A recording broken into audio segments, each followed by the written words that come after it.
What's up guys, welcome to Veldora-kun. From our previous episode, we have witnessed a chapter 1 to 4 of side stories.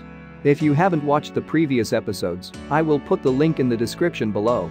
Just a quick warning, these videos contain spoilers from the light novel. Also, don't forget to join our Discord community, Veldora-kun Subordinates. The link is in the description box. So now in this video we will review what happened next, which is Rimuru introducing the hot spring bath to his subordinates. But before we will proceed, please like, subscribe to my channel and hit the notification bell. Now without further ado, let's proceed with the video. Chapter 5, Hot Spring.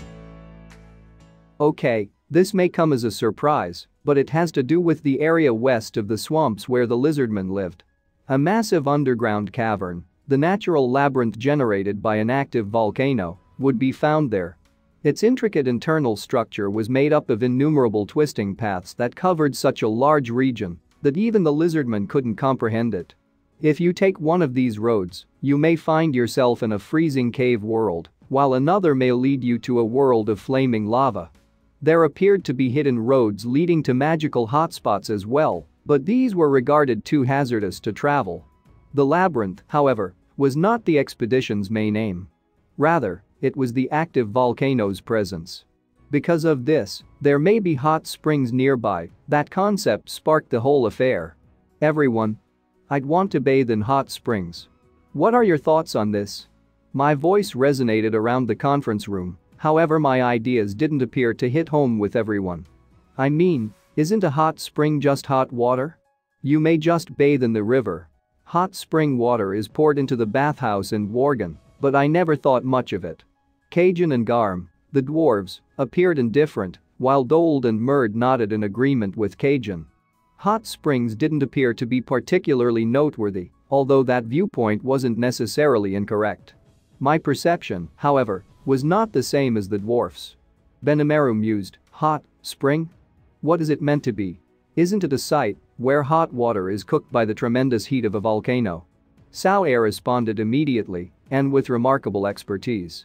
Anyway, I wanted to persuade individuals who were uninterested in hot springs to appreciate the beauty of bathing. Bathing in a bathhouse might prevent sickness in terms of hygiene.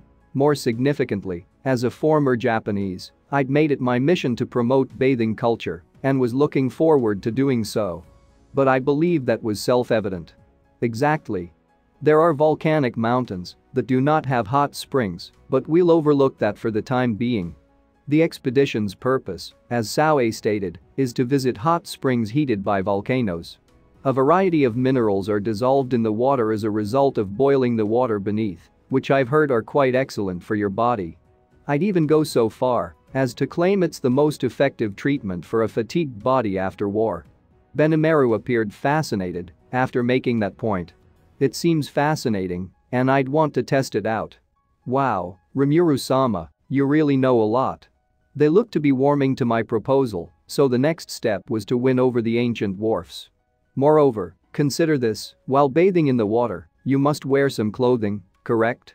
If you were just having a bucket shower, you wouldn't strip down to your underwear, but if you were soaking in a hot spring, that would be quite appropriate. No, but are we alright with just a regular shower? These elderly gentlemen were slow to adapt. Do anything you like, but try to utilize your creativity a little bit, for example, Kajin seems to have discovered something before I could finish my description. Could it be? To think you're a master, Garm found understood what I was attempting to express after Kajin. Phew, it appears you've all noticed. That is exactly what it is, my friends. Don't you think it'll be perfect for you guys? My remarks made them gulp, and their eyes lit up with glee, the polar opposite of their earlier demeanor.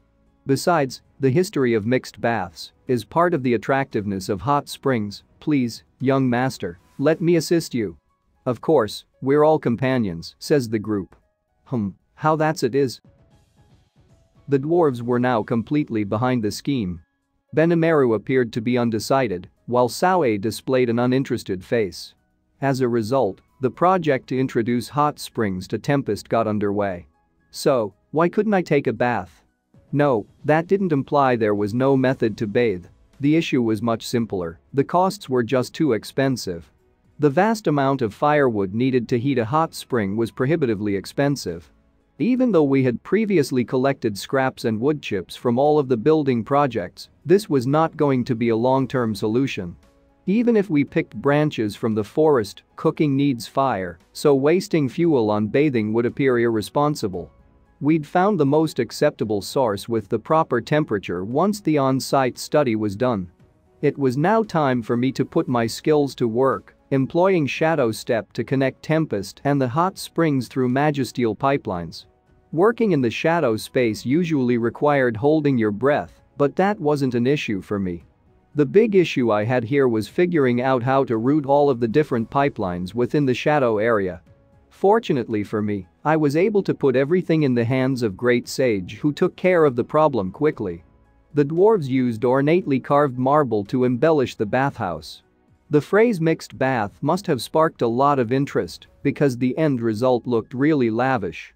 At first glimpse, the luxurious aura emanating from the exquisite structure could be sensed. The hot spring eventually became a popular tourist destination for people from all over the world, but that's a story for another day. So, what happened to the mixed bath, you might wonder? As if things in this world actually work that way. Wow, you accomplished an amazing job, as one would expect from a dwarven artisan.